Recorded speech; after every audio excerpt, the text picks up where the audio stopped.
नमो नमः। सर्वत्र संस्कृतम चैनल में आपका स्वागत है। आज हम लोग जो अध्याय को पढ़ने जा रहे हैं उसका नाम उपसर्ग है।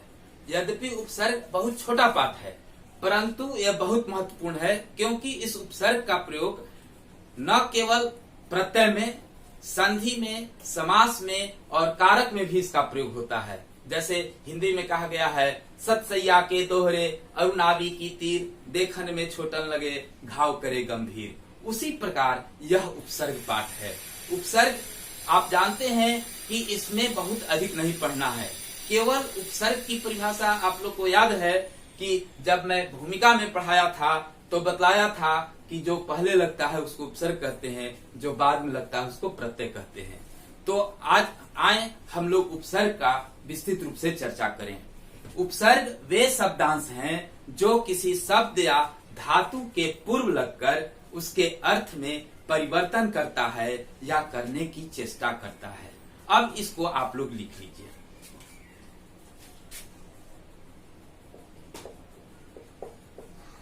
उपसर्ग वे शब्दांश हैं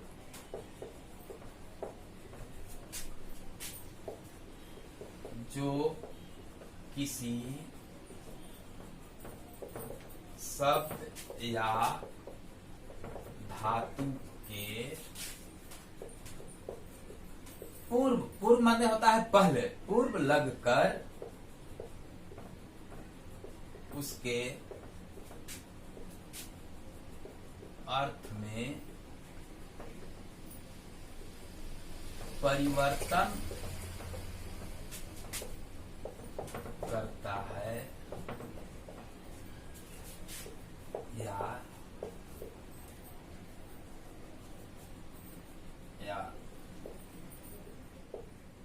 परिवर्तन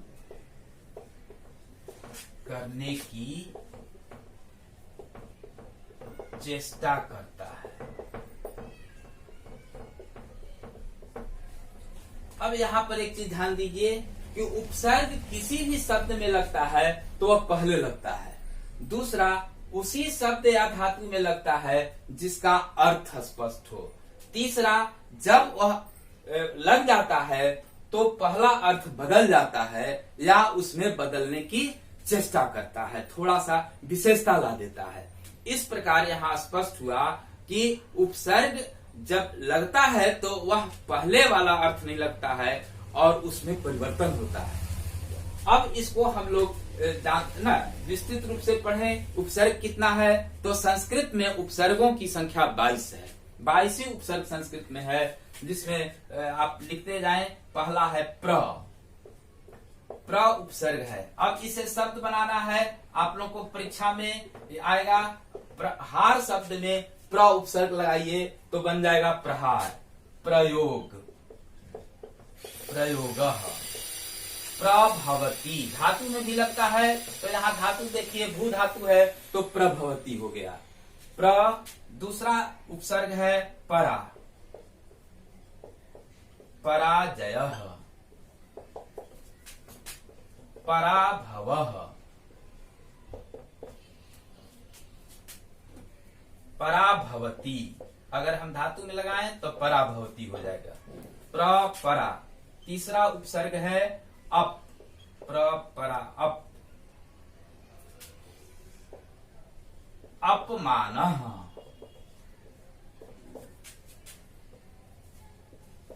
अपयशः, अपकरोति। धातु में अगर इसको लगाएं तो अपकरोति। प्रपरा अप, सम, संसारः, संयोगः,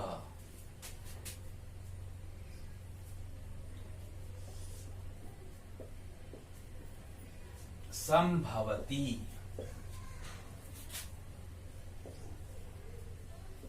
अनु, अनुरागः,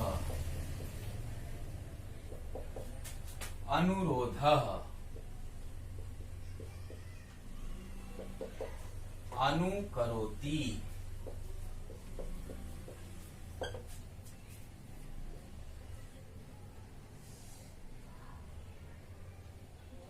अव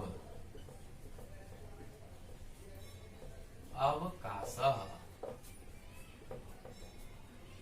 अवनति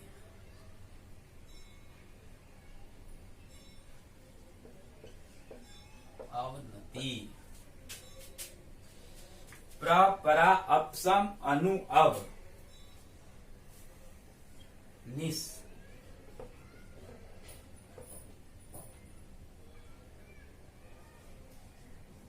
निष्फलम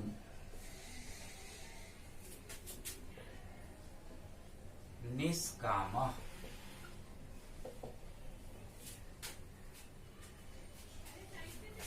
एक बार पुनः आप लोग समझ लीजिए उपसर्ग के बारे में।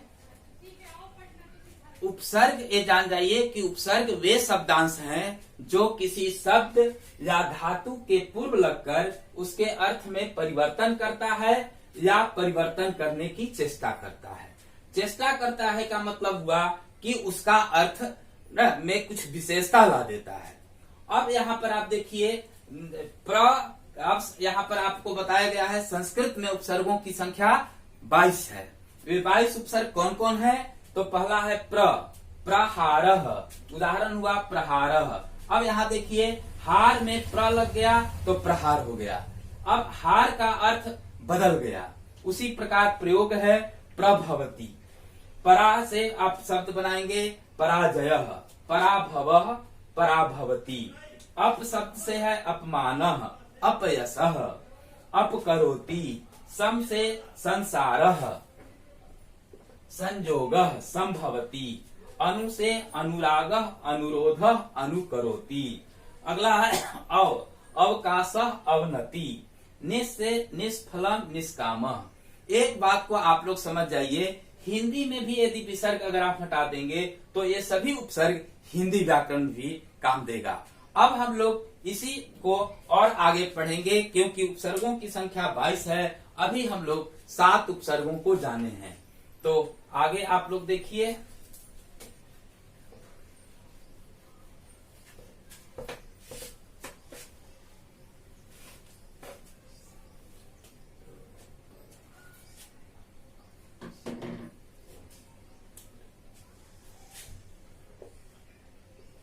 निरुपसर्ग है। निर्बलम,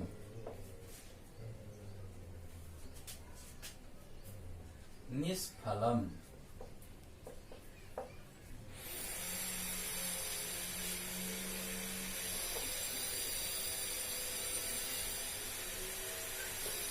दुष्कर्म,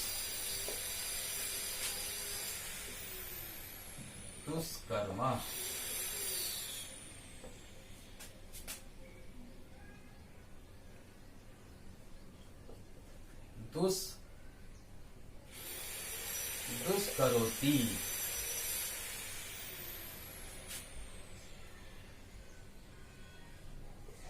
दूर उपसर्ग है दुराचारी,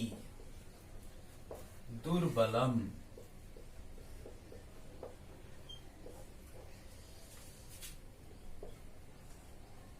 निर्दोष, दुर्वी,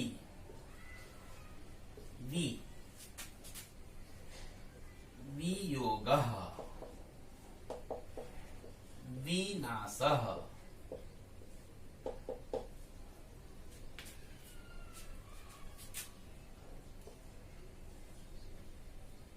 आंग। संस्कृत में आंग उपसर्ग होता है लेकिन आ ही इसका प्रयोग करते हैं। तो आयोगः, आयोगः, आहारः,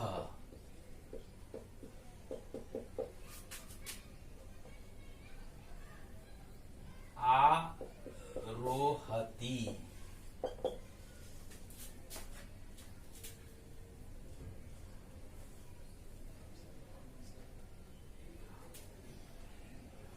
नी उपसर्ग है। उसके बाद नियमः, निवासः,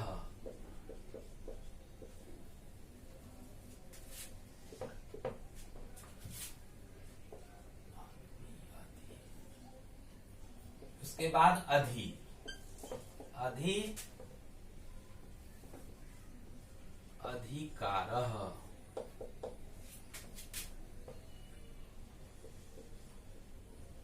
अधिनियमः, अधिकरोति। यदि धातु से बनाएंगे तो अधिकरोति हो जाएगा, क्योंकि आप लोग को बार बार मैं बोल रहा हूं, केवल शब्द में नहीं धातु में भी उपसर्ग लगते हैं।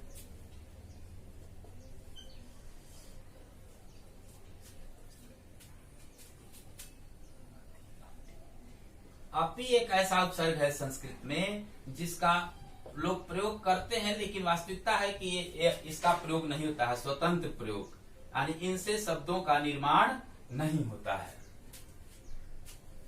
अब पुनः आप लोग एक बार समझ लीजिए कि 8वां उपसर्ग है निर। निर से शब्द बनेगा निर्बलम, निष्फलम। दुष से दुष्कर्म, दुष्करोति।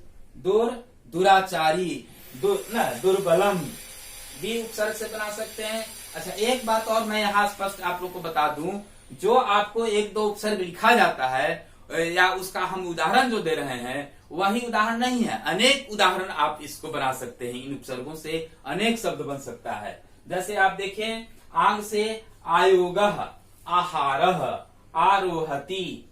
नी अगर उपसर्ग से शब्द हम बनाएं तो यम शब्द में नी लगा तो नियमः, निवासः। अधि उपसर्ग से अगर हम बनाएं तो अधिकारः, अधिनियमः। और धातु से हो गया अधिकरोति।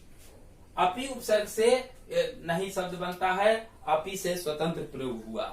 अब इसके बाद हम लोग आगे और पुनः जो शेष उपसर्ग बच गए हैं उसके बारे में आप लोग को बताया जाएगा।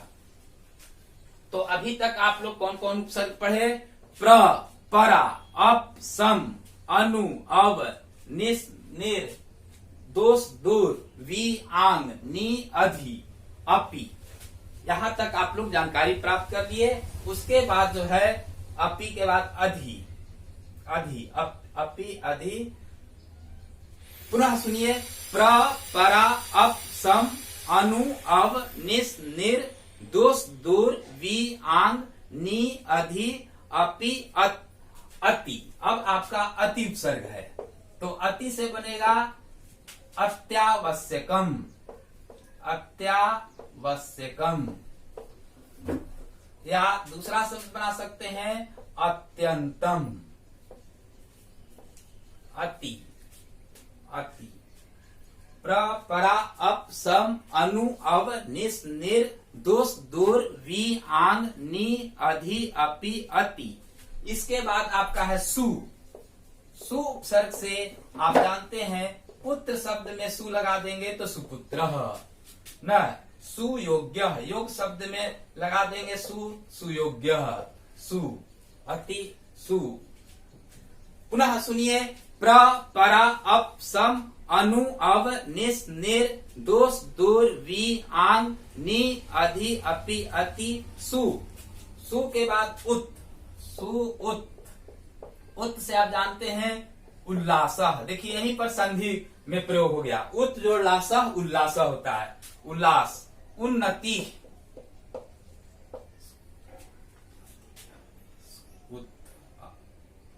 पुनः एक बार अगर आप लोग पुनरावृत्ति करना चाहते हैं तो कर सकते हैं। प्र, परा, अप, सम, अनु, अव, निस, निर, दोष, दूर, वी, आंग, नी, अधि, अपि, अति, सु, उत। अभी, अभी, प्रति, परि, उप। और इससे अब शब्द बना लीजिए। अभी से आप जानते हैं अभिमानः, अभिमानः। अधिनियमः, अभि, अभियोगः, अभियोगः। प्रति शब्द आप जानते हैं प्रतिघातः। और बहुत हल्का शब्द है प्रतिदिनम, प्रतिदिनम। परि से परिचयः, परिचयः। परियोजना, मैं बार बार देखिए एक चीज बतला रहा हूं कि इतना ही नहीं, इससे बहुत से शब्द बन सकते हैं।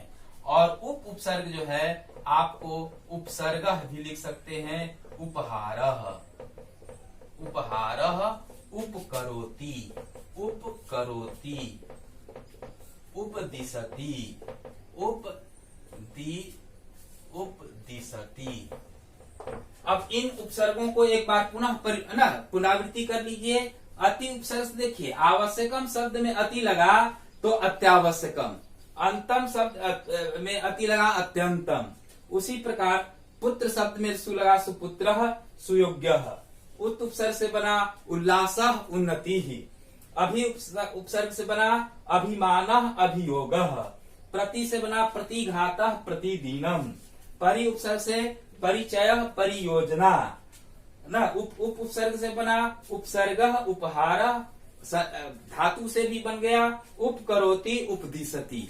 तो इस प्रकार उपसर्ग से आप देखें कि नए नए शब्दों का निर्माण होता है, और उपसर्ग इसी प्रकार अनेक शब्दों का निर्माण होता है। और मैं एक बात और आप लोगों को बतला देना चाहता हूं, यद्यपि शब्दों में भी उपसर्ग लगता है, लेकिन विशेषकर धातु में ही उपसर्ग का प्रयोग होता है। इसलिए कहा गया है कि उपसर्गेण धात्वर्थ न प्रतीयते आहार विहार संहार परिहारवत। यानी ये सब कहता है कि अगर आहार शब्द है, विहार है, संहार है, परिहार है, तो एक ही हार शब्द है और उसमें भिन्न भिन्न यदि हम उपसर्ग लगाते हैं तो उसका अर्थ भिन्न भिन्न हो जाता है। यह सबसे बड़ी उपसर्ग की विशेषता है। तो आप लोग अगर ये चैनल आपको पसंद आया तो आप इसको सब्सक्राइब करेंगे, ताकि ये न दूसरे को भी और आपको नए नए वीडियो आपको प्राप्त होते जाए। और शेयर करें और लाइक करें। कहीं भी कोई आपको दिक्कत हो तो कमेंट बॉक्स में अपना समस्या को रख सकते हैं। जय तु भारतम।